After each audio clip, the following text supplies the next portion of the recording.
Bueno, para empezar, pues quiero agradecer por esta oportunidad de compartir mi trabajo. Y bueno, voy a empezar la presentación del proyecto que he realizado junto con otras personas en México y con el que me he desarrollado y aprendido muchísimo. Bueno, para contextualizar la presentación, necesito pues que ubiquemos en el mapa en donde está Oaxaca, de donde yo soy. Oaxaca está al sur de México y la región en donde yo vivo, que es la Mixteca, o donde yo nací, es al norponiente del estado. Entonces es una región muy montañosa. Estamos en medio de el nudo mixteco, le llamamos, porque justo ahí convergen todas las montañas de todo el país, justo en ese lugar. Entonces es un lugar con muchas montañas y por lo mismo está lleno la población está dispersa en pequeñas poblaciones aisladas en estas montañas. El paisaje es en la presentación anterior vi algunas imágenes también de montañas con tierras color rojo y azul y verde. Así es el paisaje allá. En algunos lugares, varía mucho la vegetación y la diversidad. Hay algunos lugares que es muy árido y el acceso al agua es un poco difícil. Y hay lugares en donde pues sí tenemos muchos ríos, pero bueno, va variando de 1,500 a 3,000 metros sobre el nivel del mar. Y bueno, ha sido una región que ha sido marcada por la migración de los hombres hacia Estados Unidos y hacia las ciudades. Entonces no hay inversión y tampoco hay caminos, no hay accesibilidad tan fácil como aquí para que haya industria o fuentes de trabajo. Entonces las personas salen de su lugar para encontrar un trabajo como actual, ¿no? La gente se dedica ahí al campo, entonces muchas veces quedan pues mujeres solas en las poblaciones que pues mantienen a sus familias y pues ahora sí que son el sostén de la cultura, ¿no? Bueno, en el año 1999 y en el 2000 se desarrolló un proyecto. Bueno, yo soy parte de un taller de arquitectura en Oaxaca y es un taller familiar. Ahora sí que mi papá es el que empezó toda esta escuela, por así decirlo. Y en el 2000, 16 mujeres en una de estas poblaciones, San Miguel Amatitlán, se decidieron a hacer sus casas. Entonces ellas mismas se organizaron como a manera de tequio. Tequio es una manera de organizarse colaborativamente para desarrollar ya sea las obras comunitarias de una escuela o de un camino, para limpiar el campo. Toda la población se junta y hace un trabajo en equipo. Entonces ellas decidieron juntarse ¿Sí se me entiende lo que digo? ¿Sí? Muy bien. Decidieron juntarse y hacer sus casas. Entonces buscaron un arquitecto, que es mi papá, para hacer una casa de adobe. El adobe está siendo desvalorizado en esta región porque como ha habido mucha migración, la gente va a las ciudades y quiere adoptar la manera de vivir de las ciudades en el campo. Entonces hay se ven cosas raras en el pueblo porque se ven construcciones enormes de concreto, de butón, como lo dicen aquí, y deshabitadas. Entonces son casas vacías y a veces con tipologías que no van con la región. Entonces hay un poco una transformación de la arquitectura ahí, pero estas mujeres quisieron hacerlo de tierra porque es lo que tienen y es lo que se ha hecho siempre. Entonces quisieron reaprenderlo y con un proyecto que se hizo en el taller, pues lo hicieron en una casa pequeña, pero ellas mismas lo hicieron de albañilas. Teniendo este antecedente en el año 2010 al 2014, pues hubo la intención de replicar el proyecto y junto con otros arquitectos, de hecho unos arquitectos portugueses también que nos ayudaron y se sumaron a este proyecto, se realizó y se empezaron a realizar otras casas. En este año se empezaron a construir más de 23 casas, al final fueron menos, pero fue todo un proceso en el que yo me involucré porque estaba estudiando y era lo que yo quería aprender, ¿no?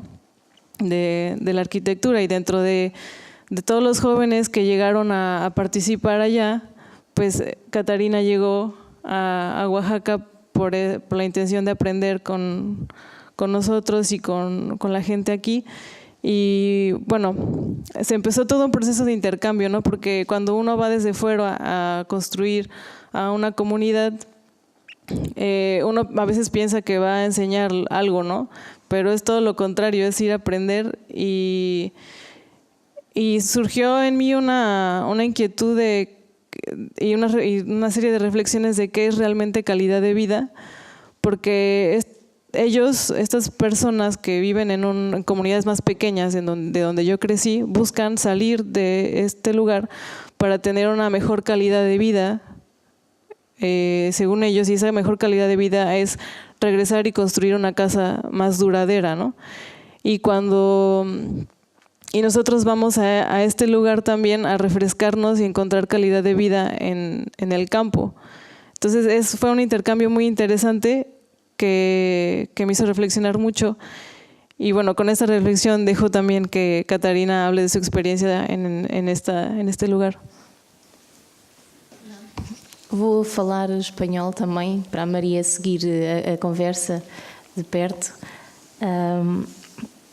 Hace 5 años, exactamente esta semana, que yo me fui por primera vez a Oaxaca. Y este mismo fin de semana, hace 5 años que yo fui por primera vez a construir con ellos a esta comunidad en la Mixteca. Y me acuerdo pues que tenía, claro, muchas expectativas, pero más que nada no sabía qué iba a encontrar, ¿no? Y llegamos a casa de una señora, Elena, y en casa de Elena había 3 niños, un niño y 2 niñas más chiquitas, 3 hermanos, sus hijos de Elena. Entonces, en esa casa yo me empecé a dar cuenta que de muchas cosas a lo largo del primer día, ¿no? Cómo era que se relacionaban con su abuelita, que vivía ahí, al ladito. O sea, la casa en construcción estaba exactamente al lado de la primera casa, que era de la abuela, y esa casa más antigua de la abuelita era hecha solamente de troncos de madera. Ahora, era un espacio único, cuadrado, rectangular, amplio, de piso de tierra, donde todo pasaba, ¿no? Ahí eran sus camas, ahí jugaban los niños, ahí había gallinas, ahí estaba el fuego para hacerse de comer. Entonces fue para mí impactante entrar a ese lugar, ¿no? Así, y darme cuenta de todas las diferencias que tenemos entre nosotros y cómo es totalmente otra cosa, ¿no? O sea, estos niños eran trilingües. Ellos hablaban mixteco con su abuelita, hablaban español con nosotros, con los demás, y hablaban inglés porque sus papás estaban en Estados Unidos, ¿no? Su mamá incluso iba y venía, no siempre estaba. Y bueno, y más cosas, ¿no? O sea, el más grande todo el día estaba intentando ser como el jefe de la construcción, ¿no? Ahí estaba todo emocionado y le encantaba cargar los adobes, porque la casa cuando llegamos tenía sus cimentaciones, cuando yo llegué, las cimentaciones de piedra, y tenía 2 hiladas de adobe nada más. Entonces, a partir de ahí empezamos a pegar los siguientes adobes y a subirles los muros. Entonces en eso el chiquito ayudaba trayendo los adobes y haciendo la mezcla, y las más chiquitas, las dos niñas, iban poniendo piedritas entre las hiladas de los adobes. Bueno, entonces, pero había mucho más, o sea, así, ya al final del día me invitaron a que pasara a la casa, ¿no? Y en ese momento fue que conocí la casa de la abuelita y a hacer tortillas. Yo nunca había hecho una tortilla en mi vida, ¿no? ¿Qué voy a saber de tortillas? Y la niña ahí decía, oye, pero ¿tú no sabes hacer tortillas? O sea, ¿cuántos años tienes? ¿No? Y ella molía así la tortilla y la hacía toda perfecta, y mi tortilla quedó mal, o sea, quedó así toda chueca, toda fea. Pero ya hicimos las tortillas y todo, y pues yo creo que para mí como inicio de toda la experiencia, incluso ayer decíamos que era muy interesante que yo tuviera esta primera visión y primer impacto de la Mixteca, cuando el libro es lo que es y que ya se van a dar cuenta. Entonces, en todo esto hay como unos simbolismos que yo, por ser de afuera, tal vez estaba muy atenta a verlos y a percibirlos. Y bueno, poco a poco me di cuenta de varios rituales que tenían. No solo esto de las tortillas y así, ¿no? Cómo la gente le regalaba mezcal a la tierra antes de beber, o cómo le rendían un homenaje al río y entregaban flores, pero de una forma muy espontánea, y ni siquiera es para ellos un ritual sagrado, es una cosa natural y que lo hacen de una manera muy espontánea. Entonces, para mí, toda esa experiencia empezó por ahí también, darse cuenta de cómo son las personas y de qué manera están conectadas con su territorio y con su cultura y con sus ancestros. Yo creo que pues sí. ¿Sí? Bueno, creo que lo que cuenta Catarina muestra muy claramente el intercambio que empezó a surgir, y creo que la visión desde fuera también a veces es más clara, y también cuando uno entra a un lugar, o cuando conoces a una persona, por ejemplo, a veces ves más claras las virtudes, o puedes traer más a la luz algo que a lo mejor desde dentro no se puede ver, ¿no? Y entonces creo que la gente también empezó a ver que la gente de fuera se interesaba por la tierra, ¿no? Y que ellos ya no la estaban valorando. Y creo que ese intercambio estuvo muy interesante. Y bueno, ya con toda esta experiencia, con toda esta reflexión como interna, pensé, bueno, ¿y qué puedo hacer? Yo al mismo tiempo estaba terminando la escuela y decidí hacer mi tesis sobre el registro de esta experiencia, y lo que quería hacer era un manual de autoconstrucción de estas casas, de este diseño de casas de adobe. Y entonces fui empezando a hacer la investigación con las mujeres, y creo que hubo una persona muy clave en toda esta investigación, esta experiencia, que es Felicitas Cruz, que es una mujer muy luchadora en la comunidad de San Juan Mixtepec, porque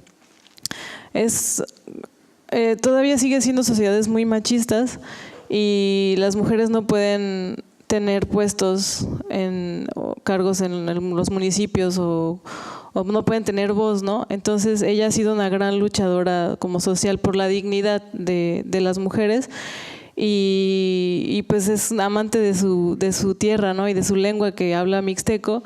Ella me empezó a mostrar muchas cosas de su pueblo, ¿no? Entonces yo me empecé a dar cuenta que había otra mirada también.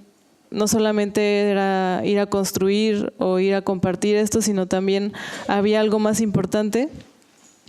Y bueno, ella me compartió pues todas las tradiciones constructivas, ¿no? Aquí en este pueblo hay mucho bosque, o había mucho bosque, entonces las construcciones eran con madera, con morillos, y estas construcciones son muy interesantes porque las pueden desmontar las pueden desarmar y se las llevan a otro terreno, porque como es una tradición agrícola, se las pueden llevar a otros lugares en donde están los ciclos de su cosecha, ¿no? Y pues hay todo un acontecimiento a la hora de mover la casa, es la mudanza de la casa, ¿no? Y ahí me fui como metiendo más en esta cosmovisión de la casa, porque pensé, bueno, si voy a hacer un manual de autoconstrucción, si voy a ser arquitecta y si voy a hacer casas, ¿cómo es que, cuál es el fondo de hacer una casa, ¿no? en este lugar? Y bueno, ya me fue contando también, por ejemplo, que es como lo más fuerte, de lo más fuerte que he aprendido, es que en el lenguaje mixteco a las partes de la casa se les nombra como las partes de un cuerpo, porque la casa está viva.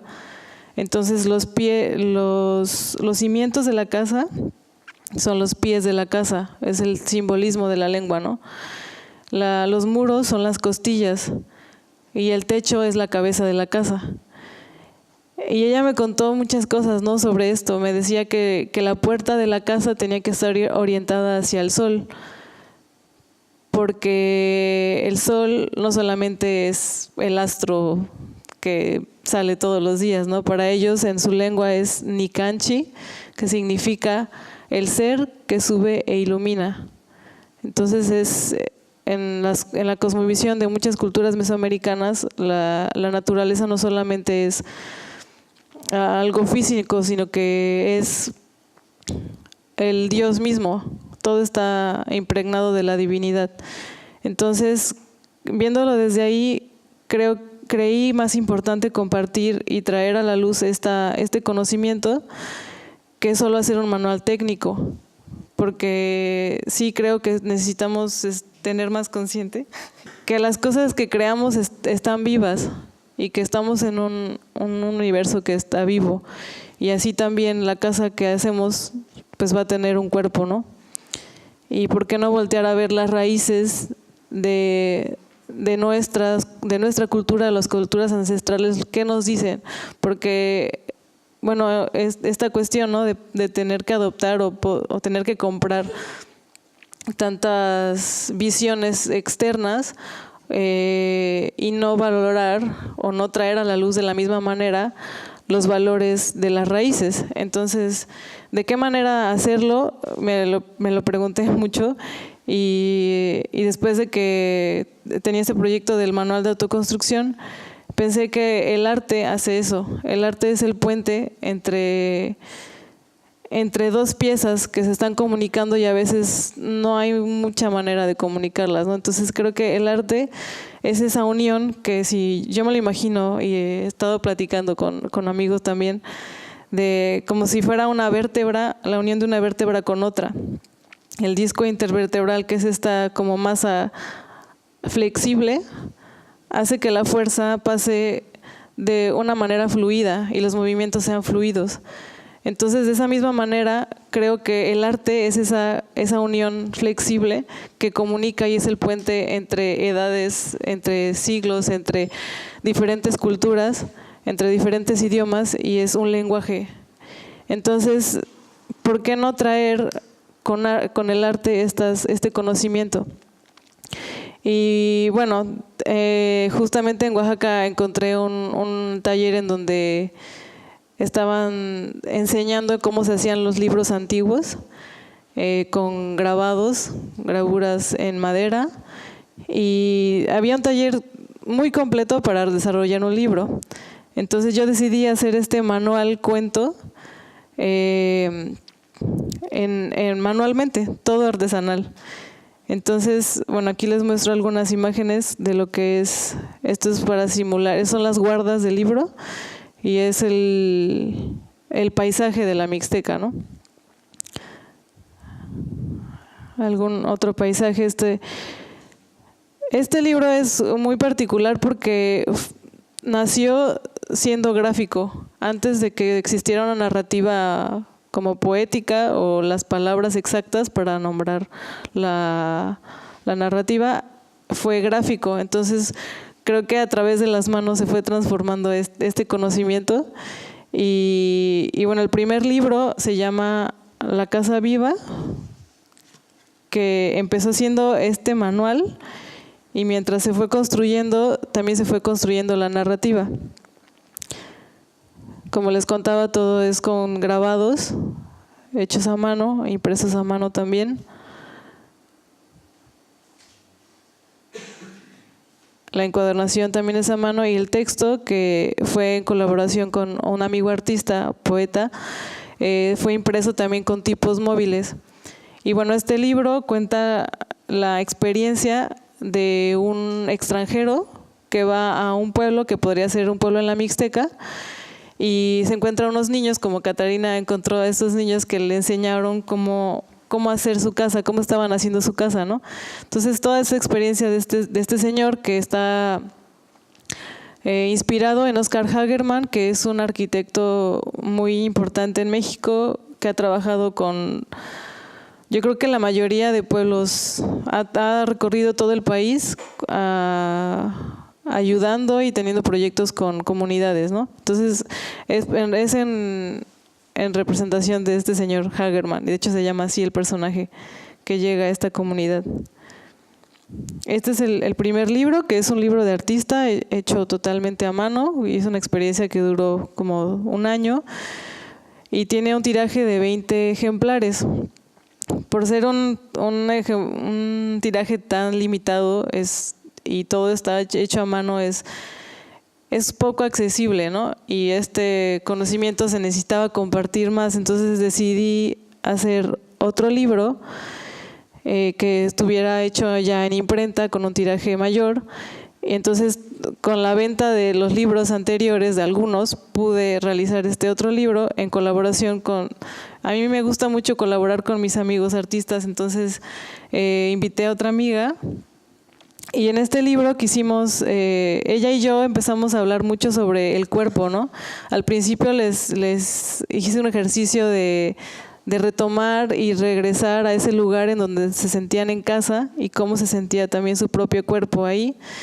Y pensé que si yo empecé a tener como un proceso de autoconocimiento muy fuerte, porque creí que si yo iba a hacer algo, una casa para alguien más, tenía que conocerme primero a mí. Entonces empecé a platicar mucho con amigos sobre esto y justo con esta amiga que es Danae Cházaro, que con ella escribí este libro, quisimos retomar la visión de cómo hacer una casa desde la perspectiva de una mujer que recuerda su infancia y cómo se hizo su casa, cómo se hizo su propia casa, y al mismo tiempo que ella recuerda cómo hizo su casa, construye y se vuelve a reencontrar con su propio cuerpo. Entonces, pues nos pareció muy importante regresar a la mirada de las mujeres y darle esa voz. Y un lugar muy importante de este comienzo es el río, en donde ella y yo, mi amiga Danae, la coautora de este libro, nos encontramos, porque ella, su infancia está impregnada de experiencias en el río y la mía también, en el campo. Entonces es ahí en donde nos sentimos en casa, en el río. Entonces así empieza el libro y les vamos a leer algunos fragmentos para que lo escuchen y lo entiendan. Hoy, después de 20 años, regresé al río. Cada domingo mi huehue nos llevaba a jugar y bañarnos en sus aguas. Mientras mis hermanos chapoteaban entre los carrizos, mi abuela me tomaba de la mano para que no me llevara la corriente y nos íbamos juntas a la pequeña poza que se formaba entre las raíces de los sabinos. Tenía los brazos fuertes y nudosos, como las ramas que se extendían sobre los remolinos y las piedras, apenas tocándolos. Esos brazos de trabajo dura se volvían la cuna más dulce cuando se estrechaba contra su pecho y nos contaba cómo nos había recibido cuando nacimos. Chiquitos como almendras, pero bien gritones. Siendo partera, había dado la bienvenida al mundo a muchos niños, entre ellos, por supuesto, a todos sus nietos. Le hubiera encantado recibirte a ti. Mi abuela me llevaba a la poza porque precisamente ahí me ayudó a nacer. Desde entonces, cada domingo repetíamos nuestra primera ceremonia de complicidad. Mi huehue peinaba mis cabellos, entonces larguísimos y lacios. Los trenzaba y destrenzaba, hablándome de todas las cosas que debía saber para ser una mujer sabia como cuando creciera. Mis cabellos se extendían sobre el agua, se enredaban entre las raíces y volvían a juntarse en sus dedos. Me decía: Sol, qué bonito cabello te hiló la noche. Trenzando y destrenzando me contaba, por ejemplo, que el mundo nació de las manos de los dueños de las montañas y que por eso en nuestras manos las reciben los niños cuando nacen. También me enseñó que hay que cuidarse a los hombres que se vuelven búhos o guajolotes durante la noche, que uno debe siempre tocar con respeto a las plantas, las piedras y a los animales, y que nunca se deben cruzar los dedos o las piernas cerca de un río porque se detiene su fluir, como cuando uno quiere decir algo y se le atora la garganta y después se enferma.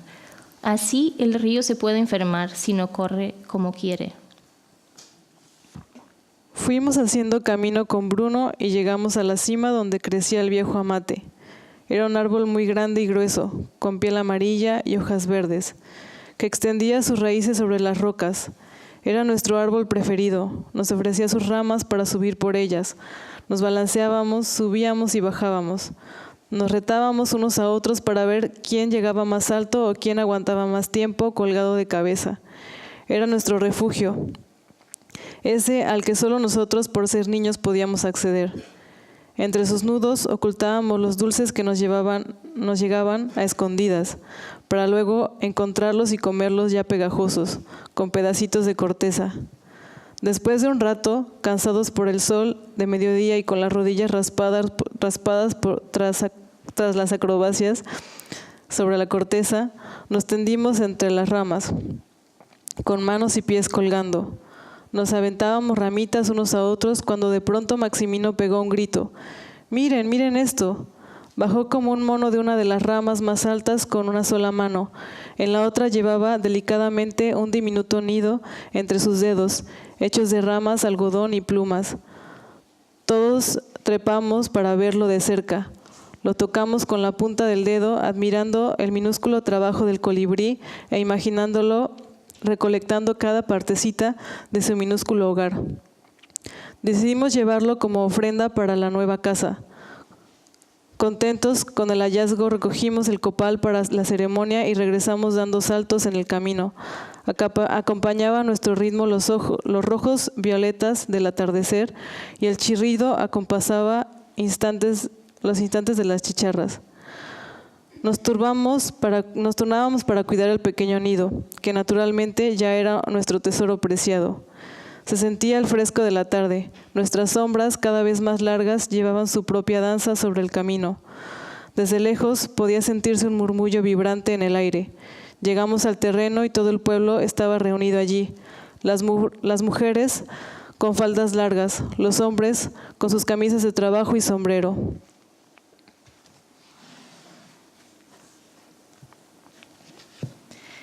El rostro de la casa debe recibir al sol por las mañanas, nos decía mi mamá. Ella quería que su casa mirara al amanecer de frente, pues ya había vivido en una que tenía el rostro escondido. Había sufrido mucho de tristeza y pereza a causa de ello. Ahora, después de haber vivido en casas y condominios donde el contacto con el sol es casi nulo, la entiendo. Una vez le pregunté a Hagerman si en sus viajes había visto muchas casas grises como las que empezaban a aparecer en el pueblo. Se quedó pensando algunos minutos y usando mi lenguaje respondió: sí, y es como si tuvieran los ojos abiertos, pero no pueden mirar. Cuando se perfiló la puerta, lo primero que quiso hacer mi mamá fue recibir el sol a la entrada. Desde entonces siempre lo ha hecho así, como una leona en la entrada de su cueva. Así me enseñó a comenzar cada día. Aun cuando amanece nublado, el sol viene a saludarnos y uno debe estar listo para invitarle a pasar. Uno de esos días, mi padrino Lorenzo llegó cargando un gran tablón en los hombros. Hagerman corrió a ayudarle. Los dos colocaron la madera sobre los dos muros y el hueco de la puerta. Lorenzo le dijo a mi mamá: ahora sí, comadre, tu casa ya tiene yu-ye. ¿Así es? Yo sabía que eso quería decir la boca de la casa. Siendo la niña Sol, me sentí con todo el derecho de ser la primera en entrar. Salté adentro y afuera. Lorenzo Hagerman y mi mamá me observaban divertidos. En mi infancia aprendí a ennoblecer el lugar de paso. Cruzar la puerta de mi casa era llegar al pequeño universo donde siempre estaría segura, aquel en donde podía refugiarme para platicar con mamá o a llorar en sus brazos, donde compartía secretos con mi hermana y planeaba aventuras con mi hermano.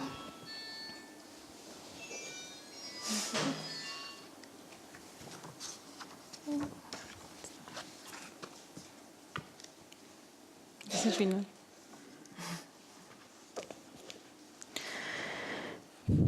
El sol le dio a la casa el primer soplo de vida al amanecer. Cuando un niño aprende a hablar, hace lo mismo. Toca las cosas del mundo, las acaricia, las atraviesa, las despierta de su sueño al nombrarlas, las anima. Esa es la voz de Sol. Nos hemos divertido mucho escuchando tus primeras palabras. Has inventado tu propio idioma incluso antes de caminar. Se oye un poco como el agua sobre las piedras del río. Tengo el presentimiento de que viniste a nombrar las cosas más profundas. Contándote cómo nació la casa en la que ahora creces, siento que recupero mi historia. El día que Hagerman nos enseñó su diario, se abrió para mí una ventana al mundo. Nació el deseo de viajar. Años después salí del pueblo, de las montañas. Dejé a las personas que conocía para abrazar mi camino. Ahora he vuelto. Despierta un mundo cuando la casa nace. Surge de las manos de los hombres y mujeres. Germina a lo largo de los días, las noches. La casa que nace de la tierra le pertenece a ella, y también a ella le pertenece nuestro habitar. No hay árbol, piedra, río que no estén impresos en la memoria de sus muros. Todas las estrellas conocen el nombre de una casa que está viva.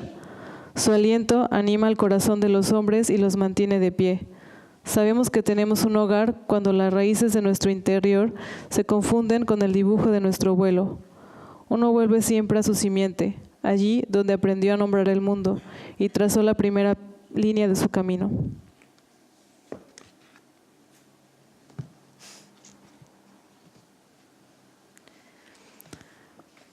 Bueno, pues esos fueron algunos fragmentos y con ese final creo que los invitaría también a retomar y reconocer en ustedes cuál es ese primer lugar que se sintieron en casa.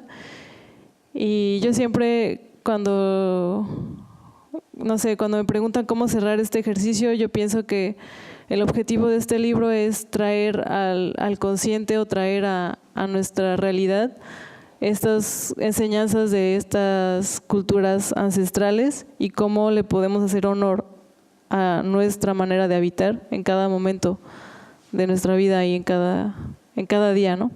Entonces, pues eso ha sido todo. No sé si